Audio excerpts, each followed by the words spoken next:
मखा तो लाइव कर फेसबुक थाई नंबर फेसबुक की था दे फेसबुक की शेयर तो बने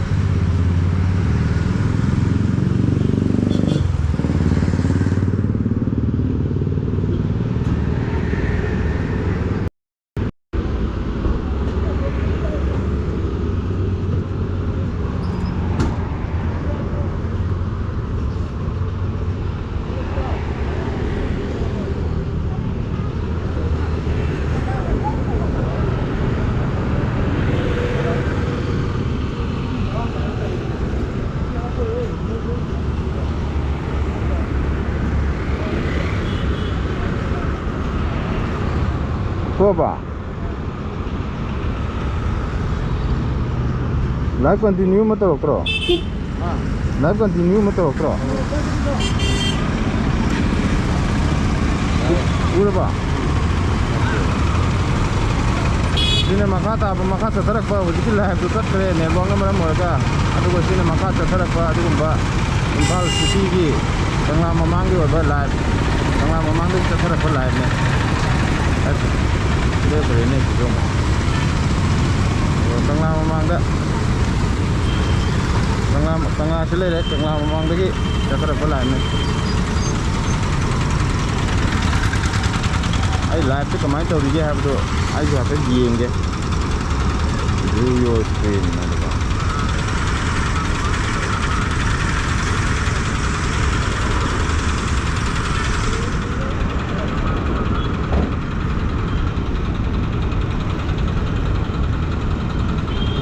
आदगी अखोई घड़ी अचौबसे चलिब्रा चतब्रा है खंगे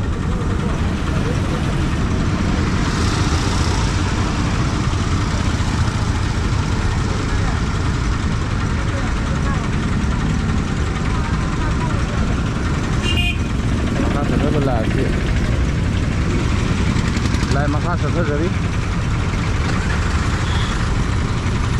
कमाई तौरी इम्फाल मनुंग करी करी चारी करी करी थई है लाइव उचरके तौबने नेटवर्क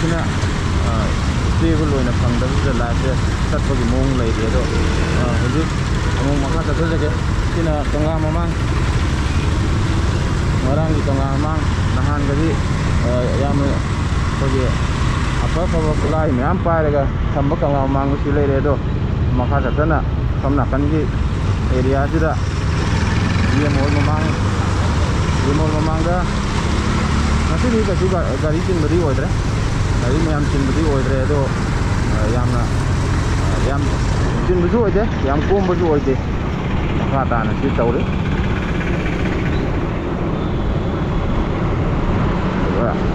इम्फाल मनुंगी लंबी थोंगी फिवम से हूँ लंबी से फिवम से कुरे एरिया से लेरईसे कंगला पाट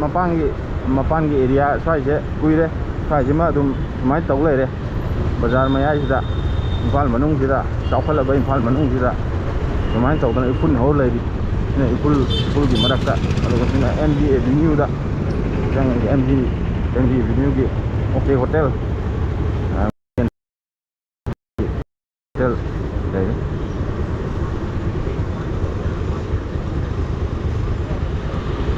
MG एवेन्यू की फिवम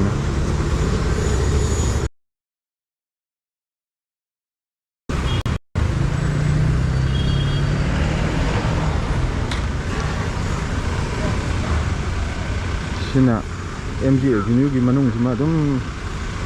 मतम चुपदा लंबी चिल्ला लेरबा मफम लाइव सिमा स्टोरिंग मणिपुर की फेसबुक पेज थाजगेन तौबने पेज की सेटअप खितंग वाले लाइव सिमा था फंगदना यूट्यूब लाइव यंगदी नाव मैम पुनमकु थागतरी लाइव यंगीबा लाइव यंगीबा इम्फाल मनुंगी करम करी लंबी थोंग लेरी है यंगीबा पुनमकु थागतरी कमेंट पीबीबा यावरगसु कमेंट थागतरी आई मतंग चाना हंजरके कमेंट मैम पीबीबा लेरगसु ꯑꯗꯣ ꯑꯝꯇ ꯄꯤꯗ ꯃꯥꯜꯂꯦꯗ ꯃꯤ 15ꯃꯨꯛꯇꯪꯅ ꯌꯦꯡꯕ ꯂꯥꯏꯚ ꯑꯣꯏꯔ ꯃꯥꯜꯂꯦ ꯑꯩꯒꯤ ꯂꯥꯏꯚꯁꯦ ꯃꯤ ꯃꯌꯥꯝꯒ ꯌꯦꯡꯗꯧ ꯃꯥꯜꯂꯦ ꯑꯗꯨꯒ ꯃꯤ 15ꯃꯨꯛꯇꯪ ꯌꯦꯡꯕ ꯂꯥꯏꯚ ꯑꯣꯏꯔ ꯃꯥꯜꯂꯦ ꯑꯗꯣ ꯐꯦꯁꯕꯨꯛꯀꯤ ꯄꯦꯖꯇ ꯑꯣꯏꯇꯥꯔꯗꯤ ꯃꯌꯥꯝ ꯆꯪꯗꯅ ꯌꯦꯡꯕꯤꯔꯗꯧꯅꯦ ꯑꯗꯣ ꯄꯦꯖꯀꯤꯁꯦ ꯁꯦꯠꯑꯞ ꯈꯤꯇꯪ ꯋꯥꯠꯂꯤ ꯑꯗꯨꯗꯨꯅ ꯁꯦꯠꯑꯞꯁꯤꯃ ꯇꯧꯕ ꯌꯥꯗꯦ ꯑꯗꯣ ꯃꯌꯥꯝꯗ ꯁꯨꯝꯕ ꯕꯖꯥꯔ ꯃꯅꯨꯡꯒꯤ ꯀꯃꯥꯏ ꯂꯩꯔꯤ ꯍꯥꯏꯕꯗꯨꯃ ꯌꯦꯡꯍꯟꯖꯕꯅꯤ ꯀꯔꯤ ꯀꯔꯤ ꯆꯥꯔꯤ ꯀꯔꯤ ꯀꯔꯤ ꯊꯛꯏ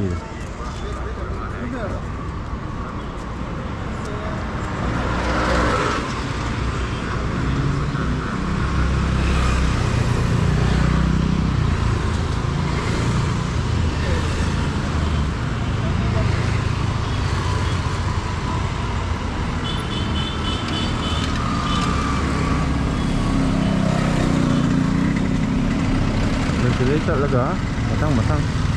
ꯕꯖꯥꯔ ꯃꯅꯨꯡꯒꯤ ꯂꯝꯕꯤ ꯊꯣꯡꯁꯦ ꯃꯊꯪ ꯑꯃꯨꯛ ꯎꯠꯆꯔꯛꯀꯦ ꯃꯌꯥꯝꯗ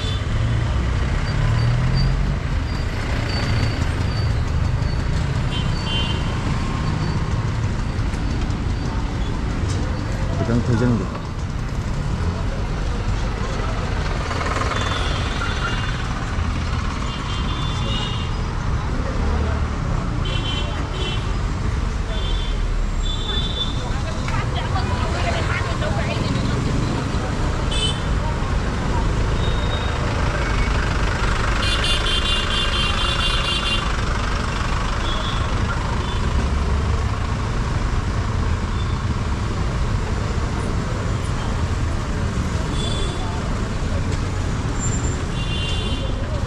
live yang dibikin nama yang pernah mau putar tadi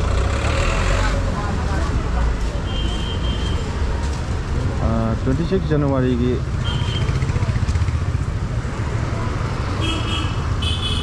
कहीं ना हंगी बजे नावरेम सलाम ना हंगी बजे 26 January की नाहन ममांग दे अकोई गेट कुंबे हम उबदो हंदकती कशु हुजु की ओइना गेट साबदो उद्रि होरेन नुंदांग लाइव की सिग्नल लो कितंग सोन बदे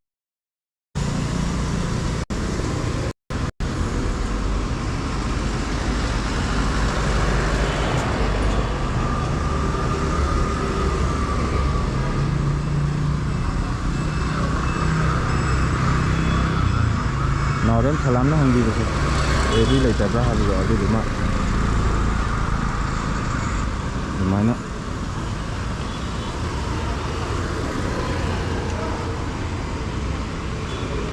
लाइव पे चली भी चलते हुए ज्ञान ताकि आपको हुजूर जी लाइव अंगीरी पे चलना मैं आपने मौका था कर चाहिए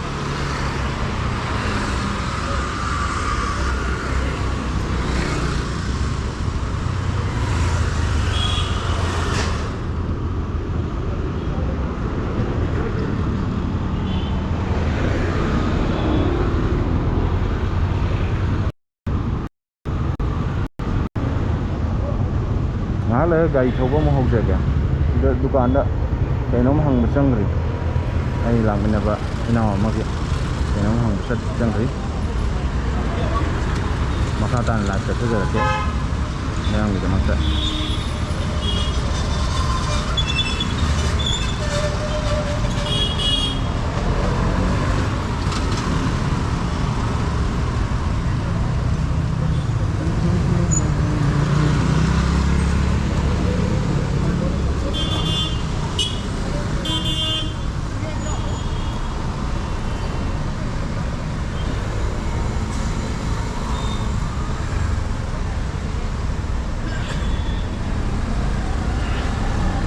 sini lupa chani piba chak ama charaga yen ama charaga yamna hawba mafamdani okay hotel mamang chak pu chathora je keno yumda chamna ka yauke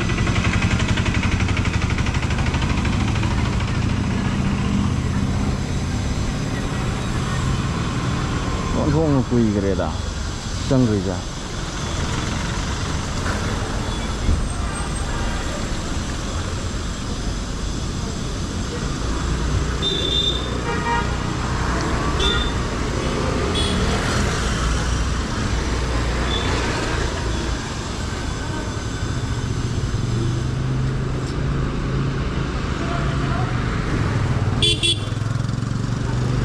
Thank you very much, ma'am. Pun mag live yang biba. Thank you. ꯑꯗꯨ ꯉꯥꯏꯍꯥꯛꯀꯤ ꯃꯅꯨꯡꯗ ꯕꯖꯥꯔ ꯃꯅꯨꯡꯒꯤ ꯑꯦꯔꯤꯌꯥꯗꯨ ꯑꯃꯨꯛ ꯄꯨꯂꯞ ꯒꯥꯔꯤ ꯊꯧꯔ ꯎꯠꯆꯔꯛꯀꯦ ꯃꯌꯦꯛ ꯈꯤꯇꯪ ꯁꯦꯡꯕ ꯃꯑꯣꯡꯗ ꯎꯠꯆꯔꯛꯀꯦ ꯇꯧꯕꯅꯦ ꯑꯗꯨꯅ ꯁꯤꯅ ꯍꯧꯖꯤꯛꯇꯁꯨ ꯍꯥꯏꯖꯕ ꯑꯣꯀꯦ ꯍꯣꯇꯦꯜꯒꯤ ꯍꯦꯛ ꯃꯃꯥꯡꯗ ꯂꯨꯄꯥ 210 ꯄꯤꯕ꯭ꯔꯥ ꯃꯣꯏꯒꯤ ꯆꯥꯛꯇꯣ ꯑꯗꯨꯒ ꯆꯥꯔꯒ ꯌꯥꯝ ꯍꯥꯎꯕꯗꯣ ꯊꯥꯏꯅ ꯑꯩꯈꯣꯏꯅ ꯁꯤꯗ ꯕꯖꯥꯔ ꯃꯅꯨꯡꯗ ꯊꯕꯛ ꯁꯨꯔꯤꯀꯥꯟꯗ ꯑꯣꯀꯦ ꯍꯣꯇꯦꯜꯗ ꯆꯪꯉꯒ ꯆꯥꯛ ꯆꯥꯏꯌꯦ ꯌꯥꯝ ꯍꯥꯎꯋꯦ ꯃꯇꯝꯗꯨꯗ ꯂꯨꯄꯥ 130 ꯆꯥꯛꯇꯣ 2007 ꯑꯗꯨꯋꯥꯏꯗ ꯆꯥꯕ ꯆꯥꯛꯇꯣ 7 ꯅꯠꯇꯦ 2000 ꯀꯩꯅꯣ 2011 9, 10, 11 ꯁ꯭ꯋꯥꯏꯗ ꯂꯨꯄꯥ 130ꯔ 130ꯔ ꯑꯗꯨꯃꯥꯏꯅ ꯄꯤꯕ ꯆꯥꯛ ꯆꯥ ꯌꯥꯝ ꯍꯥꯎ ꯃꯇꯝꯗꯨꯗ ꯀꯥꯎꯕ ꯌꯥꯗꯦ ꯑꯗꯣ ꯍꯧꯖꯤꯛꯁꯨ ꯆꯥꯅꯤꯡꯕꯅꯦ ꯑꯗꯣ ꯄꯩꯁꯥ ꯌꯥꯎꯔꯛꯇꯦ ꯆꯥꯕꯒꯤ ꯑꯗꯨꯝ ꯆꯥꯔꯒꯦ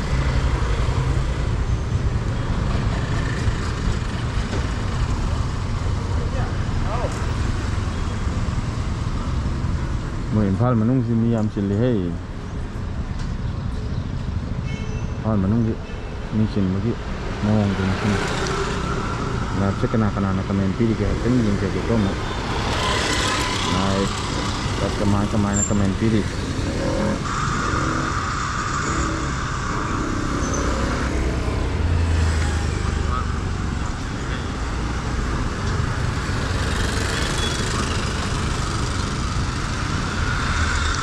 कमेंट कनामते पीबीदे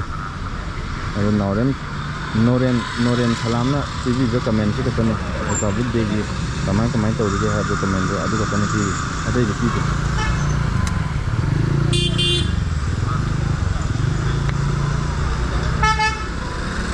तई कमेंट लेतादे हंजगे तौबने अदु कमेंट पीदमनिना अदुम आइजु मखाताना अदुम चथरके ट्रैफिक की फिवम कमाई तौरी बैंक की फिवम कमाई तौरी बैंक अदुम थोंग हांगली ट्रैफिक अदुम चिल्ली अयुकी ओगा मतमजिदा गुंबा ट्रैफिक की कंडीशन दे लेरी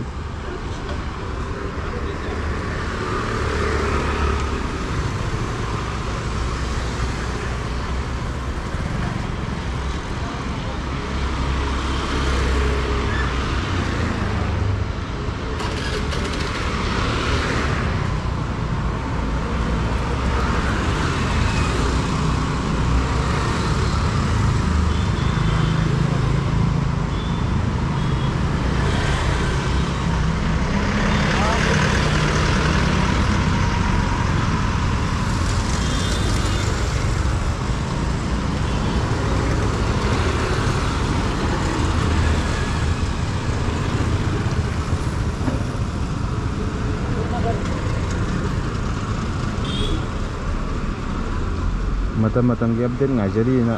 कोई ब्रदर नोरेन सलामना हाइबीरी कमेंट इबीरे ऐसदा ngang चंगीबने दो अथोंग कुइगरे कमाई तैनो ग्यान ता कुइमनगरे मा चंगी थोलादि ngana अपडेट पिरक या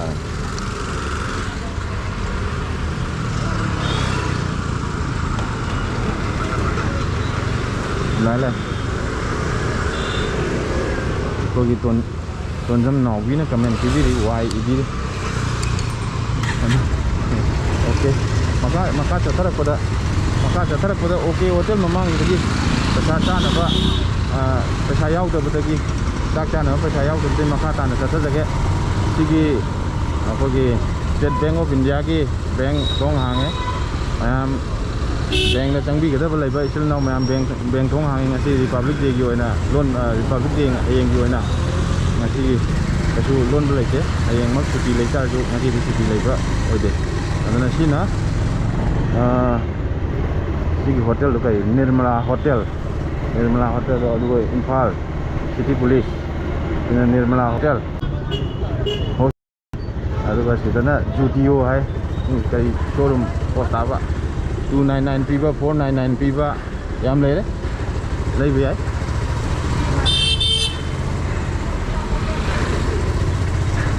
मका चथरकपदना सिना ngari yonba kelicana yonba barengne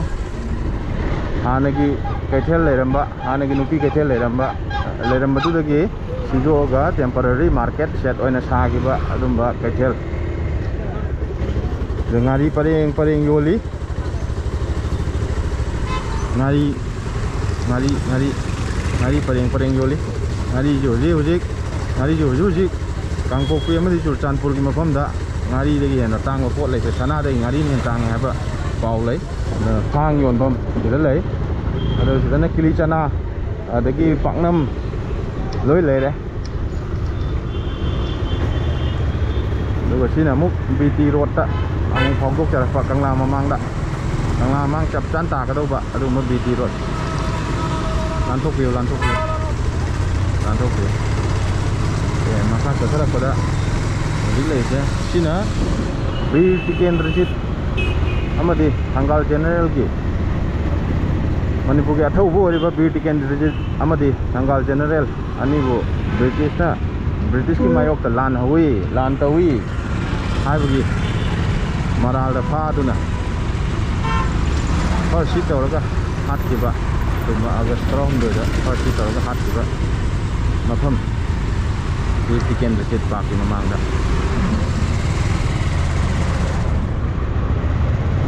yu tan lâu ya rồi nè ya yu tan ya đấy tại đi nữa chứ mà yu tan lâu cả một phòng nó bây giờ rồi đông phụ dân giờ kìa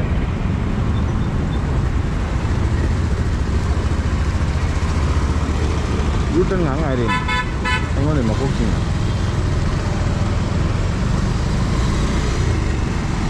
ini muk Bangna Bazar Romda sini Johnston Higher Secondary School Bangna Bazar Romda itu tadi sesuatu kalau ground maning do insya Allah kalau ground maning di sida auto mayang di train chain mana na ngai di adu bunga si di auto mayang di train chain ngasi di khara lat pa male oren nung doram lat ya da adum ki train di bogi du man mana amna yang view ko ma train ki bogi du man man se khama pareng lai base train chen bam Manipur ki oiba train chen bam ni chena bogi man ba Bangna Bazar da hok jel lage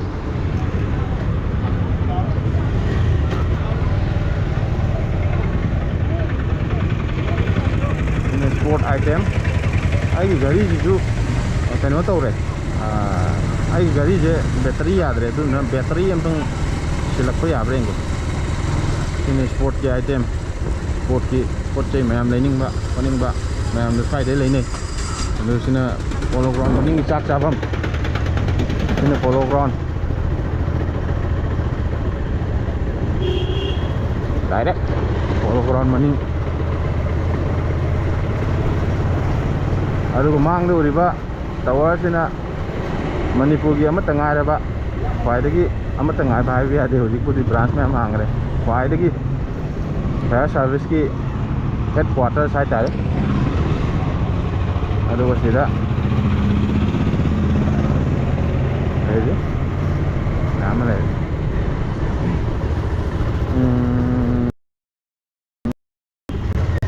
hana le governor ki maning ki road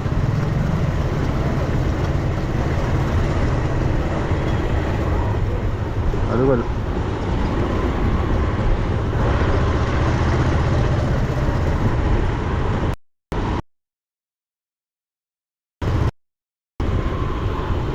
matang aswai da live solution jarage tang jarage cm ta 3